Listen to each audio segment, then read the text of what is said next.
promis, pour revenir sur cette présidentielle au Cameroun, nous sommes en direct depuis Yaoundé avec Félix Ebol-Bola, journaliste camerounais. Bonsoir, merci d'être avec nous. Bonsoir. Alors d'abord, pouvez-vous nous dire si ce scrutin a mobilisé, a-t-on déjà des informations sur le taux de participation? Oui, d'après mes observations, j'ai fait une quarantaine de bureaux de vote ce matin. Jusqu'à l'heure où nous vous parlons, les bureaux de vote sont en train de fermer. J'ai constaté particulièrement une participation intense dès les premières heures. Ça a un peu baissé en début d'après-midi. Selon mes estimations et selon le pointage des observateurs que j'ai pu interroger, nous étions à peu près à 60% de taux de participation en début d'après-midi. Alors, plusieurs incidents ont été signalés en région anglophone, coups de feu, hommes armés abattus, et dans certains villages, des habitants auraient été privés de vote par crainte d'attaque. C'est un scrutin qui est loin de s'être déroulé dans le calme. C'est ce que vous nous confirmez ?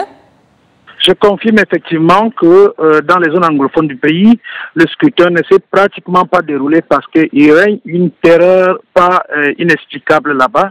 Les sécessionnistes avaient annoncé qu'ils allaient tout faire pour perturber le vote. Et je crois qu'ils ont réussi ce pari-là.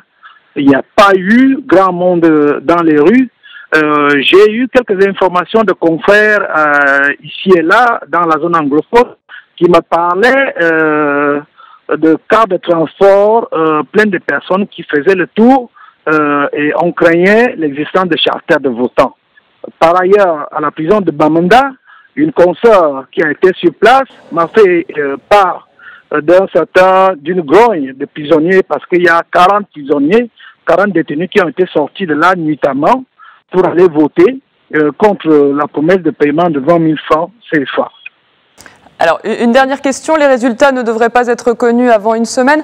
Y a-t-il du suspense quant à l'issue de ce scrutin?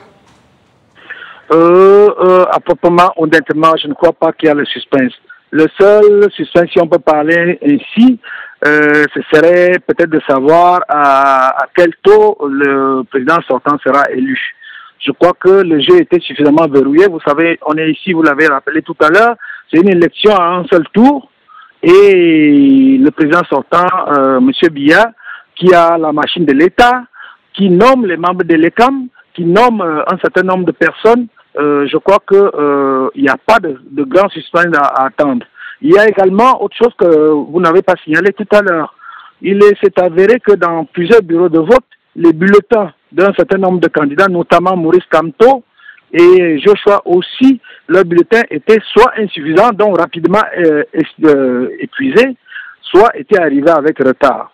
Donc tout ça est de nature à fausser un peu le jeu démocratique.